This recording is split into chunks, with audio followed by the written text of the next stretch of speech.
Oi, pessoal! No vídeo de hoje eu vou discutir o que foi falado no vídeo do Netflix, explicando no episódio que eles falam sobre o futuro da carne. Então eu preparei algumas coisas aqui escritas que foram faladas por eles e a gente vai discutir ao longo do vídeo, tudo bem?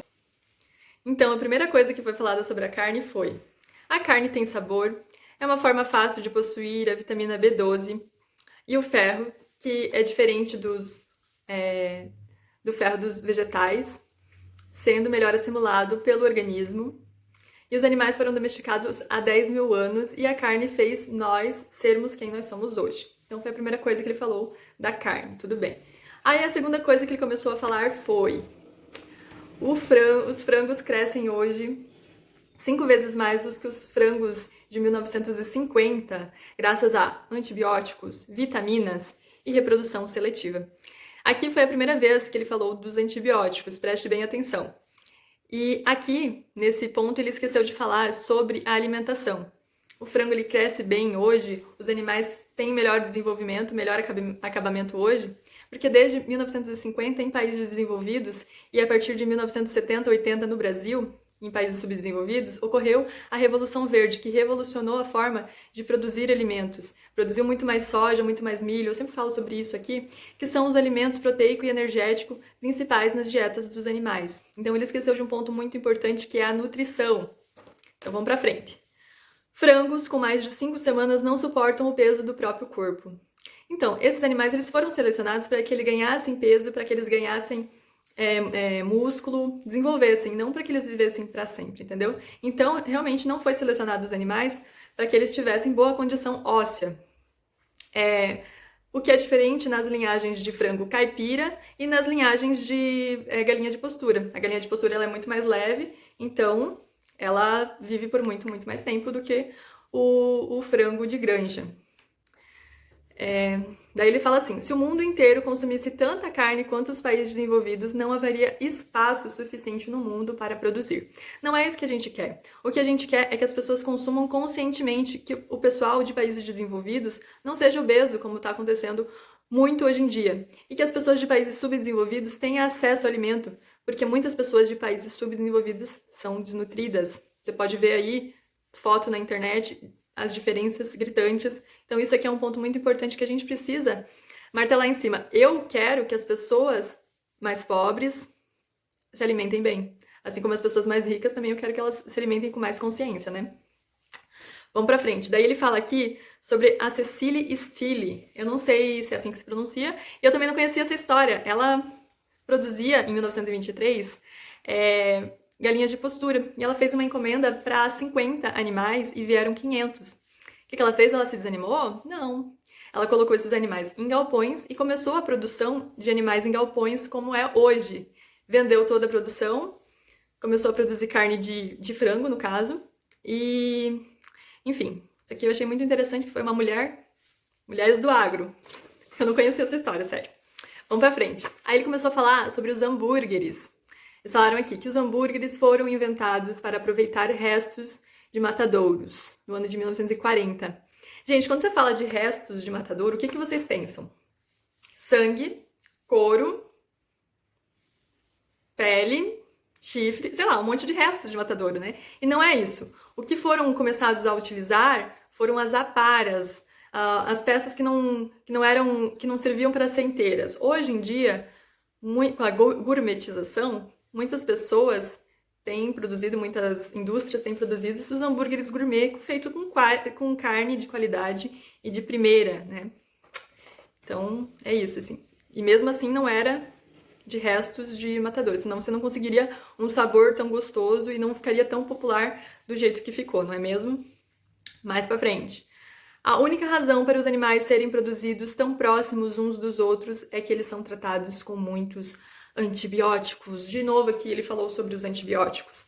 Gente, para você fazer uma auditoria, você veterinário, você zootecnista, fazer uma auditoria dentro de um galpão de frango, você tem que tomar um banho do pé à cabeça, lavar o seu cabelinho com sabão e colocar uma roupa especial, fazer lá seu trabalho, tomar outro banho para sair e ficar alguns dias sem poder ir em outra granja, para que você não leve contaminantes de uma granja para outra. Então, há um controle sanitário muito severo nas indústrias, nas granjas, enfim, não é só o antibiótico, não, é várias questões envolvidas. E muitas pessoas não querem mais usar antibióticos, então elas têm colocado outras substâncias mais naturais, tem sido estudado muito o uso de outras substâncias para substituírem os antibióticos. Muitos países já não querem mais comprar carnes que são produzidas com antibióticos de uso profilático, né? Então, a pecuária tem se desenvolvido nesse sentido sim também. Vamos para frente.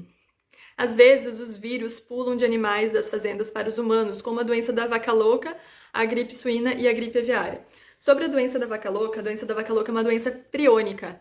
Então, os bovinos do país não podem, é proibido por lei, alimentar os bovinos com alimentos de origem animal, somente de origem vegetal.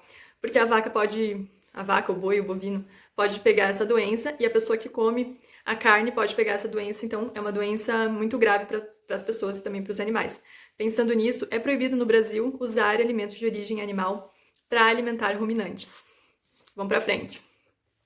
Aí ele começa a falar sobre o Impossible Food, que é uma proposta hoje de hambúrguer e de carne vegetal, que dizem que é muito saborosa, enfim. Então aqui, ele fala que tem o mesmo número de calorias de hambúrguer comum, os níveis semelhantes de gordura saturada e 5 vezes mais sódio do que um hambúrguer comum. Entretanto, eu não vejo problema ter 5 vezes mais de sódio e tudo mais, se você comer uma vez a cada 15 dias, entendeu? Você não vai comer essa comida todos os dias, assim como você não vai comer o hambúrguer todos os dias, não é mesmo? Aí, eles falaram que fizeram um teste lá, tinha umas criancinhas bonitinhas, e a maioria das crianças gostou mais do Impossible Food, do hambúrguer do Impossible Food, em vez do hambúrguer normal de carne de animais, né? Aí, ele falou no próprio documentário que o Impossible Food é patrocinado por pessoas muito importantes no mundo, assim como a Katy Perry. Assim, não sei, eu não provei o Impossible Food ainda pra dizer que ele é tão gostoso assim, mas parecia assim que eles selecionaram somente as crianças que tinham gostado mais do Impossible. Vamos pra frente. Aí eles começaram a falar sobre a carne celular, a carne cultivada em laboratório, que é uma carne mesmo, feita de células de animais, em ambiente controlado, com substâncias e tudo mais, para que o músculo se desenvolva, a carne. Então eles falaram que utiliza menos recursos e polui menos. Muito interessante isso. Hoje um hambúrguer custa $10, acho que de 200 gramas mais ou menos. Tem muitos investidores, muitas startups, e uma pesquisa de 2016 nos Estados Unidos mostrou que a maioria dos americanos não está interessada em substituir a alimentação e não está interessada em provar. Mas as pesquisas elas mudam de lugar para o outro e com o tempo, né?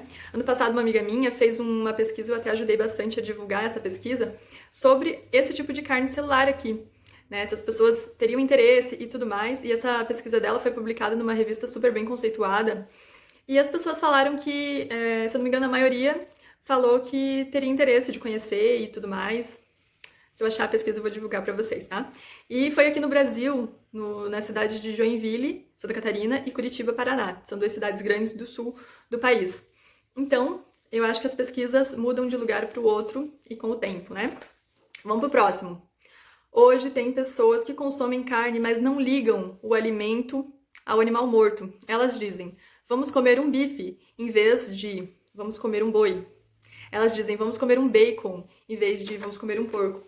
Eu acho que isso não é aplicado aqui no Brasil, né? Primeiro que se você vai comprar carne no açougue, você sabe que é um animal morto ali. Tem várias peças, vários músculos, tem sangue e tudo mais. Então, assim, não tem como desvincular a palavra do animal, né?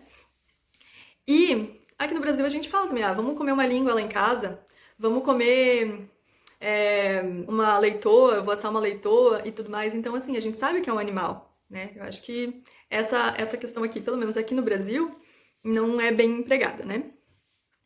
E depois ele fala que um estado americano proibiu de colocar rótulos de carne, escrito carne, se o alimento não é feito de carne mesmo.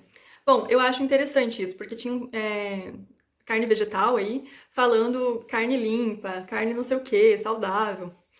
E não era carne, né? Então eu acho assim, carne é carne, se você quer vender um outro produto que é parecido com carne, que tem textura de carne, fala isso no teu rótulo, né? não engana o consumidor, né? Assim como aqui no Brasil, a gente tem o leite de soja. O leite de soja é nutricionalmente diferente, muito diferente, e leite de outros cereais, né? É muito diferente do leite de vaca, que é o leite, né? Então, eu concordo em proibir. Vamos para o próximo e último. Os animais que comemos são produzidos através de seleção artificial, inseminação artificial, uso de hormônios de crescimento, armazenados em ambientes climatizados com alimentos reforçados e medicamentos. Então vamos por parte. Seleção artificial. Isso é bom até para o meio ambiente, sabia? Se você pegar o animal mais eficiente, ele vai consumir menos e vai produzir mais e vai ficar menos tempo produzindo e poluindo, digamos. Então, assim, seleção artificial é a melhor coisa do mundo. Melhoramento genético é ótimo. Inseminação artificial. Gente, por que eu vou ter um boi? E também não é todos os animais que podem ser inseminados, né? Por favor. Mas falando de bovinos, por que eu vou ter um boi para cruzar com as minhas vacas? Às vezes esse boi vai machucar a minha vaca. Não vai ser tão eficiente, eu vou precisar dependendo da minha produção, vou precisar de mais de um boi. Então, bem mais fácil eu pegar esses animais, fazer uma estação de monta e inseminar esses animais. É bem mais fácil, bem mais eficiente. O sêmen aqui que eu vou inseminar não vai comer, não vai tomar raio, não vai me dar prejuízo, então é ótimo. Com o uso de hormônios de crescimento. Nessa hora, ele pega e filma o animal levando uma injeção. O bovino levando uma injeção. Gente, hormônio de crescimento é usado em algumas fazendas leiteiras para que produza mais tempo o leite. Mas não é uma coisa que todo mundo usa, entendeu? E hormônios são usados, sim, para sincronização de cio. Algumas fazendas aqui, pelo menos no norte do país, no nordeste do país, as linhagens das vacas, as raças das vacas, elas são gir misturados com holandesa. A holandesa não precisa receber nenhum hormônio, desce o leite sem precisar. A gir é um animal Nelore, então ela precisa de estímulo de ocitocina. Esse estímulo pode ser ensinado através de um bom manejo, mas muitas pessoas não querem manejar os animais, dá muito trabalho, então elas colocam ocitocina. Algumas empresas que pegam o leite não aceitam. Então, enfim, gente. Falar de hormônio é muito interessante, né? Porque a maioria das mulheres toma anticoncepcional. Eu não tomo, né? Mas isso aí é um hormônio que você está colocando dentro do seu corpo todos os dias. Por, sei lá, 15 anos, 20 anos, seu período reprodutivo, né? Isso também pode dar efeitos colaterais, né? Mas não é disso que eu vou falar aqui, porque senão eu vou arranjar outra briga. Ambiente climatizado. É lógico, gente, precisa ter um ambiente climatizado para que o animal se sinta confortável termicamente e consuma alimentos e não sinta frio, não sinta calor, seja ótimo o ambiente. E novamente ele fala medicados. Gente, os animais... Bom, esse assunto aqui é bem complexo mesmo, né? Eu já falei algumas coisas aí nesse vídeo para vocês. O que eu posso dizer é que parece que nesse vídeo ele é muito enviesado, né? Mas assim, eu tô colocando a minha opinião aqui, eu também tô colocando meu viés, né? Na verdade.